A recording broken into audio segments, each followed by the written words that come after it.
이 시간 앞에 좌우에 계신 분들에게 한 주간 수고 많으셨습니다. 한번 격려하도록 하겠습니다. 수고 많으셨습니다.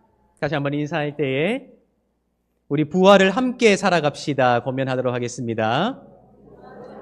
부활을 함께 살아갑시다.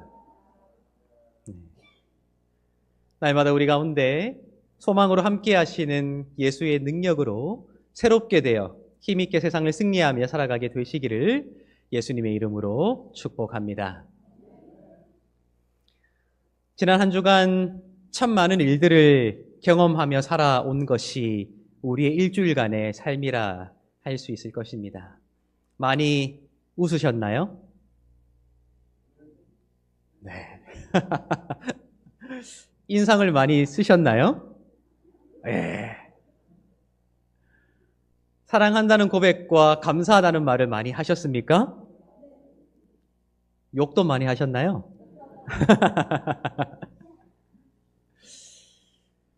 저와 여러분, 또 예수를 믿음으로 하나님의 자녀가 된 모든 사람들은 공통점이 있습니다. 인생에 참 많은 일들을 겪으며 살아가고 있지만, 그래서 때로는 허리띠를 졸라매기도 하고, 때로는 흐트러지기도 하지만, 이 예배의 자리에 나올 때만큼은 가장 예쁘고 가장 사랑스러운 모습으로 나오기 위해 노력한다는 공통점, 저와 여러분들 그리고 모든 그리스도인들이 공유하고 있는 공통점이 아닐까라는 생각을 해보게 됩니다. 우리의 겉모습뿐만 아니라 내 마음도 정결하게 준비하기 위해 이 예배 자리에 나오기까지 얼마나 많은 노력을 하셨는지요. 그래서 앞뒤 좌우에 계신 분들 한번 보세요. 지금까지도 예쁘고 멋있고 아름다웠는데 오늘이 더 예쁘고 더 멋있고 더 아름답지 않습니까?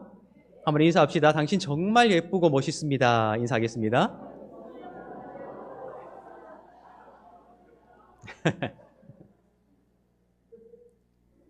맞아요. 우리 모든 그리스도인들은 하나님 앞에 나오는 이 시간, 이 예배 자리에 나오기까지 참 많은 일들을 겪지만 가장 아름다운 겉모습과 가장 아름다운 속모습을 갖추기 위해 부단히도 노력하고 있지 않는가 하는 생각을 해보게 됩니다. 오늘도 마찬가지이지요. 그러나 불현듯 이런 생각이 들 때가 있습니다. 우리가 이 예배 자리에 나올 때 나의 외모를 점검하고 내 마음 상태를 점검하는 것, 어쩌면 우리 모두가 당연한 듯 하고 있을 것입니다. 하나님이 보시기 때문이지요. 그런데 우리가 사실 이 주일에 나와서 하나님 앞에 행하는 일들 가운데 예배만 있는 것은 아닙니다. 그렇지요? 예배를 드리고 봉사도 하고요. 예배 끝나고 맛있는 식사도 같이 나누게 되지요. 또 오늘은 특별히 동아리 활동이 있어서 동아리 활동을 하면서 친교를 나누기도 합니다. 만약 내가 이 예배 자리에 나가기 위해서 내 외모를 정돈하고 내 마음을 정돈하여 가장 아름다운 모습으로 이 예배 자리에 앉아 있다면 여러분들은 혹시 예배 후에 식사 자리에 앉을 때 여러분들의 외모와 마음을 어떻게 준비하고 계시는지요? 식사한 후에 동아리 활동을 할 때 여러분들의 외모와 마음을 어떻게 정돈하고 계시는지요? 그리고 그 모든 주일을 보내고 난 뒤에 다시 가정으로 돌아갔을 때, 직장으로 돌아갔을 때 여러분들의 외모와 마음을 어떻게 준비하고 계시는지요? 여러분, 제가 이 질문을 드리는 이유는 우리 그리스도인들이 크게 착각하는 것이 있기 때문입니다. 크게 착각하는 그 착각 때문에 우리 그리스도인들이 쓰러지고 실패하기 때문입니다. 그것은 예배만 중요하다는 착각이지요. 예배 드렸으니 됐다 하는 착각이지요. 이른바 주일 성수, 거룩하게 지킨다는 말이지요. 주일을 성수하는 것이 마치 예배만 드리면 되는 것처럼 생각하는 착각이지요. 여러분 진짜로 그렇게 생각하시나요? 예배만 중요한가요? 예배 드렸으니 주일 성수한 건가요? 예배 드렸으니 하나님 앞에 할 거 다 한 건가요? 그렇게 생각해 왔기 때문에, 우리가 그렇게 착각했기 때문에 어쩌면 우리가 이 예배당을 나서는 순간 곧바로 고꾸라졌던 것이 아닌가, 곧바로 실패하고 곧바로 내가 은혜라고 생각했던 그것을 상실해버렸던 것이 아닌가 하는 생각을 해볼 때가 있다는 것입니다. 만약 내가 예배 드릴 때 내 외모를 점검하고 내 마음을 점검한다면 예배 드린 후에 우리가 함께 나누는 식탁의 자리에서도 나의 외모와 나의 마음을 정돈해야 합니다. 왜요? 하나님은 예배당에만 계시는 분이 아니라 우리의 식탁에 함께 하시기 때문입니다. 믿으십니까? 만약 예배의 자리에, 식탁의 자리에 내 외모와 마음을 정돈한다면 우리가 함께하는 동아리 활동 중에도 나의 외모와 마음을 정돈해야 합니다. 왜요? 우리가 동아리 활동하는 그 교제는 우리끼리 친목을 가지는 시간이 아니라 예수께서 십자가로 하나님과 우리를 하나 되게 하시고 성도와 성도를 하나 되게 하신 그 사귐과 교제를 본받기 위한 발걸음이기 때문입니다. 믿으세요? 그렇다면 우리의 가정에 다시 나아가서도, 우리의 직장에 다시 나아가서도 우리의 외모와 우리의 마음이 예배의 자리에 서 있는 것만큼이나 아름다워야 해요. 왜 그렇습니까? 우리가 살아가는 우리의 삶은 내가 일구어낸 삶이 아니라 예수께서 대신 죽으심으로 우리에게 주신 생명을 이어가는 예수의 삶이기 때문입니다. 믿으십니까? 우리가 예배 드렸으면 됐다, 예배 드렸으니 주일 성수했다라는 그 착각에서 벗어날 때에야만 하나님께서 우리에게 부어주시는 그 은혜를 우리가 스스로 차별하지 않고 우리가 스스로 걸러내지 않고 온전히 받아 누릴 수 있다는 것을 반드시 기억해야 한다는 것입니다. 오늘 우리가 읽은 말씀에서 바로 그러한 힌트를 얻을 수 있지 않나요? 오늘 우리가 읽은 말씀은 부활하신 예수께서 제자들에게 나타나신 사건 가운데 하나를 기록하고 있습니다. 오늘 이 말씀은 예수께서 몇 번째로 제자들에게 나타나신 사건을 기록하고 있습니까? 몇 번째요? 세 번째입니다. 우리 마지막 구절 14절 다시 한번 읽어보도록 하겠습니다. 14절입니다. 이것은 예수께서 죽은 자 가운데서 살아나신 후에 세 번째로 제자들에게 나타나신 것이라 라고 되어 있어요. 처음 나타나신 것이 아니라는 거예요. 오늘 이 기록되어진 말씀 속에서만 세 번째이지요. 그리고 놀랍게도 요한은 세 번에서 그치지 않는다는 힌트를 우리에게 주고 있는데요. 오늘 우리가 읽지는 않았지만 20장 마지막 절들이죠. 30절, 31절 한번 읽어보도록 하겠습니다. 20장 30절, 31절입니다. 함께 읽겠습니다. 예수께서 제자들 앞에서 이 책에 기록되지 아니한 다른 표적도 많이 행하셨으나 오직 이것을 기록함은 너희로 예수께서 하나님의 아들 그리스도이심을 믿게 하려 함이요 또 너희로 믿고 그 이름을 힘입어 생명을 얻게 하려 함이니라. 아멘. 예수께서 제자들에게 나타나신 사건들을 요한복음은 기록하고 있지만 선택하여 몇 가지만 간추려 기록했음을 말하고 있지요. 왜 그렇습니까? 여기에 기록되지 아니한 많은 표적을 행하셨다. 그러나 나는 오직 이것만 기록한다라고 말하고 있습니다. 그렇죠? 그런데 이 몇 가지만 추려서 기록하고 있는 이유가 무엇입니까? 무엇이죠? 예수께서 하나님의 아들 그리스도이심을 너희로 믿게 하기 위해서다. 그리고 믿음으로 생명을 얻게 하기 위해서 많은 나타나심과 많은 표적을 행하셨지만 나는 이것만 기록한다라고 말하고 있다 하는 것입니다. 따라서 요한은 자신이 생각하기에 예수께서 하나님의 아들이시자 그리스도이심을 믿게 할 수 있는 핵심적인 사건을 기록했지 않았을까요? 그렇죠? 그리고 요한은 자신이 생각하기에 누가 이것을 읽으면 어떻게 해야 생명을 얻을까 할 수 있는 가장 복음 중에서도 복음을 기록했지 않았을까요? 그런 관점에서 우리가 함께 읽은 21장의 말씀을 읽어보면 굉장히 신기해요. 저는 굉장히 신기하다 생각했어요. 절호의 기회잖아요. 부활하신 예수께서 표적을 많이 행하셨대요. 많이 나타내셨대요. 그런데 나는 너희로 그분이 하나님의 아들이시자 그리스도이심을 믿게 하고 생명을 얻게 하기 위해 이것만 기록한다 했을 때는 이제 예수께서 부활하신 후에 엄청난 일들을 행하셨을 그런 내용을 기록할 것이라 기대하게 되잖아요. 그렇죠? 여러분 보세요. 예수께서 저기 한 구석에서 아무도 모르게 죽임을 당하셨나요? 아닙니다. 모든 유대인들의 비판과 비난 속에, 저주 속에, 모든 유대인들 앞에서, 모든 헬라인과 로마인들 앞에서 십자가 위에서 공개 처형을 당하셨습니다. 그런데 이제 예수께서 부활하셨지요. 그러니까 이제 얼마나 좋은 기회입니까? 다시 모든 유대인들 앞에서, 모든 헬라인과 모든 로마인들 앞에서 부활하신 예수께서 짠 나타나셔서 지금까지 행하셨듯이 죽은 자를 살리시고 병든 자를 치료하시고 눈먼 자를 뜨게 하시고 들리지 않는 자를 들리게 하시는 그러한 놀라운 표적들을 행하셨다고 기록하는 것이 그분을 더 손쉽게 믿게 할 수 있는 방법이지 않을까요? 그렇죠. 왜요? 많은 표적을 행하셨으니까요. 그분의 능력, 그분의 존재, 그분의 가치를 나타낼 수 있는 더 화려한 일들을 기록하는 것이 요한에게는 유리했을 거예요. 그래도 놀랍게도, 신기하게도 요한은 그런 사건을 기록하지 않았어요. 어떤 사건을 기록한 줄 아세요? 우리가 14절의 말씀을 함께 읽었는데 그것을 줄이면 예수께서 아침 밥상을 차려주셨다 하는 거예요.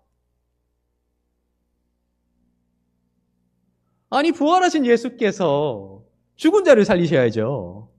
아니, 부활하신 예수께서 병든 자를 낫게 하셔야죠. 아니, 부활하신 예수께서 하나님의 권능으로 당신을 죽음에 이르게 한 그 모든 사람들을 심판하셔야죠. 그래야만 그분이 정말 하나님의 아들이시구나, 그분이 정말 그리스도시구나, 그분이 정말 생명을 주시는 생명의 주인이시구나 하는 것들을 알 수 있을 텐데 요한은 그 모든 사건들을 기록하지 아니하고 오히려 예수께서 정말 단순해 보이는, 평범해 보이는, 아무것도 아닌 것처럼 보이는 아침 밥상을 차려주셨다고 기록하고 있어요. 그리고 하나님의 아들이시자 그리스도이신 예수께서 차려주신 그 밥상의 메인 디시, 주된 요리가 무엇이었습니까? 소갈비와 양갈비와 맛있는 빵과, 그렇죠? 그런 것들이 아니라 다분히 한 가지 사건을 상기시키는 요리들로 그 밥상을 채우셨다 기록하고 있습니다. 우리 9절 한번 읽어보도록 하겠습니다. 9절입니다. 육지에 올라보니 숯불이 있는데 그 위에 생선이 놓였고 떡도 있더라.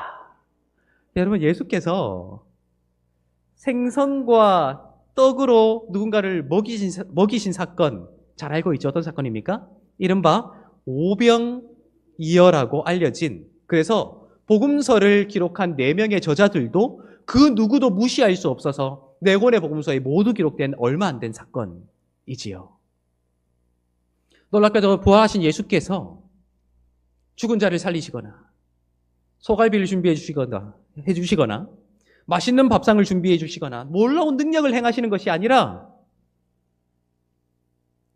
아침 밥상을 제자들을 위해 차려주셨는데 소박하기 그지없는 생선과 빵 몇 조각, 그러나 그분의 능력을 부인할 수 없는, 반드시 특정한 사건을 떠올리게 만드는 그 소박한 밥상을 제자들에게 다시 차려주셨다 하는 거예요. 그것이 요한이 기억하는 예수께서 제자들에게 나타나신 3번째 사건이며, 이 사건이야말로 예수께서 하나님의 아들 그리스도이심을 믿게 할 수 있는 핵심적인 사건이며, 이 사건이야말로 예수를 믿어 생명에 이르게 할 수 있는 복음 중의 복음임을 우리에게 말해주고 있다 하는 거예요. 여러분, 기억하십시오. 오늘 우리 부활절 2번째 주일을 보내고 있습니다. 부활절 몇 번째 주일까지 있지요? 7번째 주일까지 있습니다. 여러분 지난 주일 부활 주일을 보내고 부활절 후 첫 주간을 일상의 삶을 살아오며 보냈을 것입니다. 여러분 무엇을 기대하셨습니까? 무엇을 소망하셨습니까? 무엇을 내다보셨습니까? 하나님께서 이제 부활절이니 나에게 놀라운 능력을, 놀라운 은혜를, 놀라운 일들을 행하실 것을 기대하셨나요? 맞아요. 우리는 그러한 것들을 기대해야 합니다. 왜요?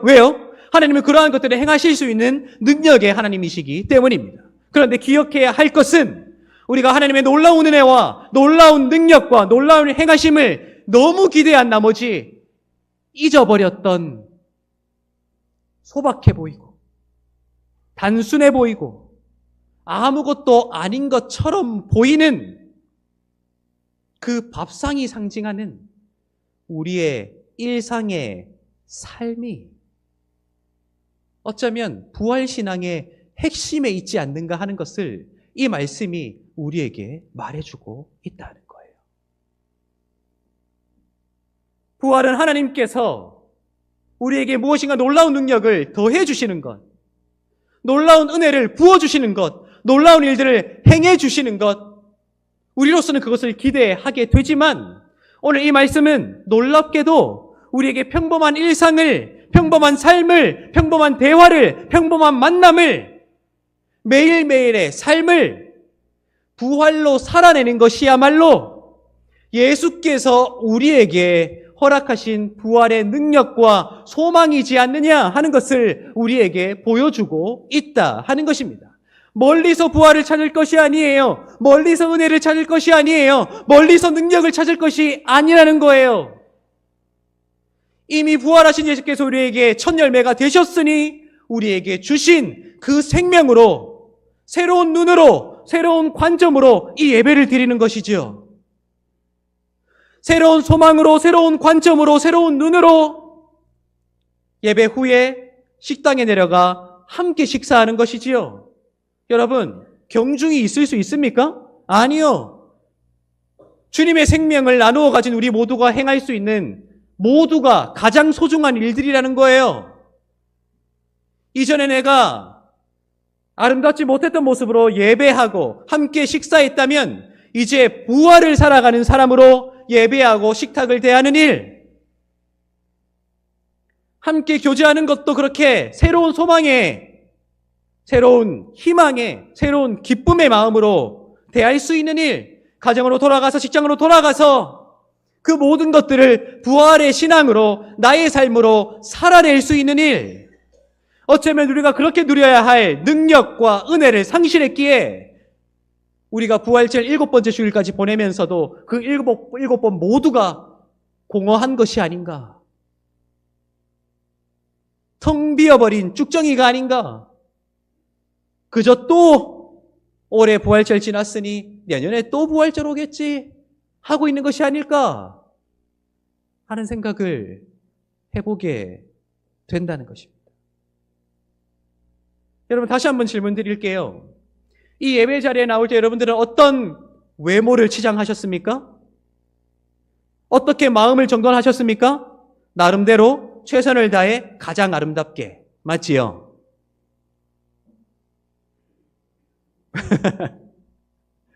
그렇다면 예배 후에 여러분들은 함께 식사할 때 어떤 겉모습과 어떤 마음으로 식사할 준비를 하고 계십니까?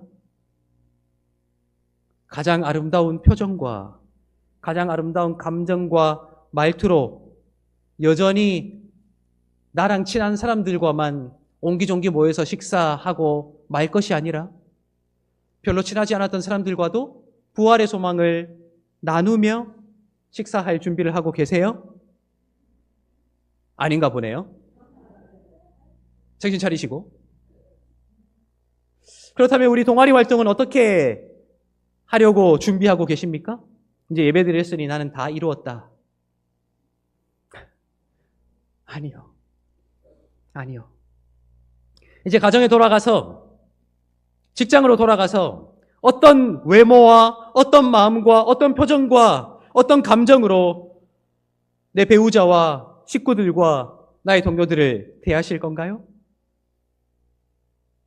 내 남편을 대할 때, 내 아내를 대할 때 누가 봐도 부활을 살아가는 것 같은 표정으로 대할 준비를 하고 계십니까? 점점 자신이 없어지는데? 내 부모를 대하고 내 자녀를 대할 때 누가 봐도 부활을 살아가는 자의 모습으로 대할 준비를 하고 계세요? 내 직장에서 내가 만나게 되는 모든 인간관계들 속에서 내가 직접 나서서 전도하고 선교하지 못하더라도 그들에게 내 삶의 모습을 보여주는 것만으로도 부활의 소망의 단서를 찾을 수 있도록 여러분들의 삶을 준비하고 계시나요? 여러분 그게 왜 중요한 줄 아세요? 오늘 우리가 읽은 말씀 9절 10절 다시 한번 읽어보도록 하겠습니다. 여러분 잘 보세요. 9절 10절입니다. 함께 읽겠습니다. 육지에 올라보니 숯불이 있는데 그 위에 생선이 놓였고 떡도 있더라. 예수께서 이르시되 지금 잡은 생선을 좀 가져오라 하시니. 여러분 예수님께서 식탁을 준비하셨잖아요. 그런데 틈을 준비하셨다는 거 보이세요? 이미 육지에 올라가 보니 생선과 빵이 있었대요. 그런데 예수께서 다시 그들에게 지금 잡은 생선을 좀 가져오래요. 여러분 이 생선이 어떤 생선입니까? 밤새도록 수고했지만 한 마리도 잡지 못했던 그들의 수고의 결실이지요. 예수의 말씀을 듣고 배 오른쪽으로 그물을 내렸더니 잡아들였던 그 낚시로 잡아 먹고 사는 자들의 삶의 결실이지요. 예수께서 식탁을 준비하셨지만 그 식탁 위에는 반드시 우리 삶의 결실이 함께 올려져야 한다는 거예요. 무슨 말인지 아시겠어요? 우리가 예배 드리는 것만큼이나 함께 식사하는 것 하나님의 은혜로 행해야 돼요. 사명감 있게 대해야 되는 거예요. 우리가 예배 드리는 것만큼이나 우리가 교제하는 것도 사명감 있게 대해야 되는 거예요. 우리가 주일에 예배당에 모여서 함께 많은 것들을 행하는 것만큼이나 가정에서도 직장에서도 내가 아름다울 수 있도록 그 부활을 살아내야 하는 거예요. 그렇게 살아낸 부활의 결실로 주님께서 준비하신 밥상에 내 결실을 함께 나눌 수 있는 그러한 가장 평범해 보이는 일상, 가장 단순해 보이는 일상, 어쩌면 가장 초라해 보이지만 가장 중요한 생명이 놓일 수 있는 일상, 그것이 부활을 맞이하는 우리의 삶이 되어야 한다 하는 것입니다. 하나님께서 주실 은혜, 하나님께서 행하실 권능, 이런 것들을 기대하기 전에 나는 어떻게 부활을 살아낼 수 있을 것인가? 어떻게 내 마음속에서 잊혀졌던 그 은혜를, 그 능력을 현재 나를 위한 것으로 누리며 살아갈 수 있을 것인가? 하는 것들을 오늘 이 말씀이 그 초라한 밥상이라는 상징적인 도구를 통해 우리에게 보여주고 있다 하는 것입니다. 여러분 우리 아름답게 살아갑시다. 매일매일 삶 속에서도요, 우리 하루 종일 벗고 살아가시는 분은 안 계시죠? 어차피 옷을 입고 살아가실 것이라면 가능한 예쁜 옷을 입으세요. 평소에도요. 그리고요, 아침에 일어나면 누구나 못나요, 사실. 그렇죠? 베개 자국 쥐직 눌려있고, 그렇죠? 눈곱 붙어있고, 침 말라있고 그렇잖아요. 누구나 그렇지만 아침에 일어나서 세수하기 전 거울에 비치는 여러분들의 모습을 보며 가능한 아름다운 말을 스스로에게 하세요. 아, 오늘도 멋있다. 아, 오늘도 예쁘다. 오늘도 최고다. 눈곱만 좀 떼면 더 예쁘겠다.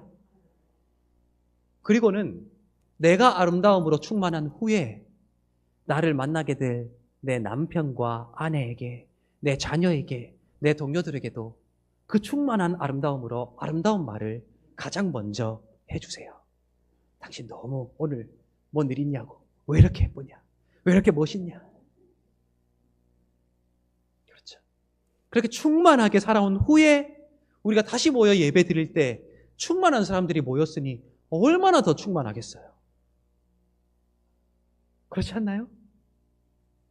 우리가 날마다 그렇게 부활을 살아낼 수 있으면 좋겠습니다. 부활을 살아갈 수 있으면 좋겠습니다. 첫 번째 시험이 있어요. 오늘 이 예배 후에 우리 점심 식사 같이 하게 될 것입니다. 제가 항상 여러분들 식사할 때 곁에 가서 인사하는 거 아시죠? 식사 맛있게 하시라고. 오늘은 유난히 더 유심히 볼 거예요. 어떤 표정으로 누구와 함께 식사하시는지 제가 잘 볼 거예요. 여러분, 이 식사도 예배만큼이나 중요한 사명이거든요.